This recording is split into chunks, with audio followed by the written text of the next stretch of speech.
alle sammen, og velkommen til den her video. I dag der skal jeg filme 5 nye serier her, der kommer på min kanal.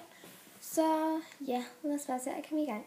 Den første serie er opbrugte produkter, og ja, så er det bare om at lægge hvad for nogle produkter man har brugt op hver anden måned eller hver tredje måned. Det er lidt hvor mange ting man lige har brugt op.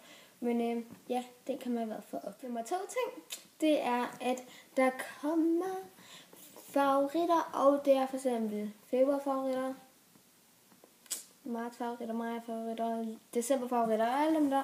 Så ja, og den laver jeg bare hver eneste måned, og jeg ved godt, at jeg laver ikke januarsfavoritter, men det er fordi, jeg ikke havde så mange favoritter i januar. Nummer 3 ting, undskyld, det er fordi mine valpe, de piver lidt.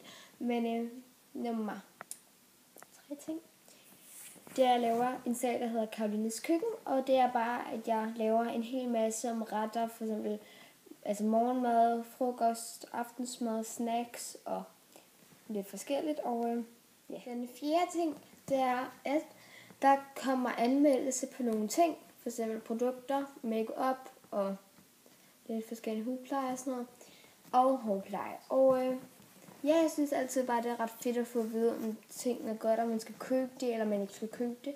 Så ja. Og det næste, det ved jeg ikke rigtigt, man kan kalde en serie, men det er DIYs, som for eksempel, hvordan man kan lave sin egen læbehundmad, eller håndcreme, eller body butters, eller det er lidt forskelligt. Og ja, det er faktisk en af de sådan serier, jeg rigtig godt vil lave, fordi altså var det ret sjovt at få lidt inspiration til, hvordan man laver sin egen læbemad, eller eos, eller ja, så den kommer jeg i hvert fald bare op.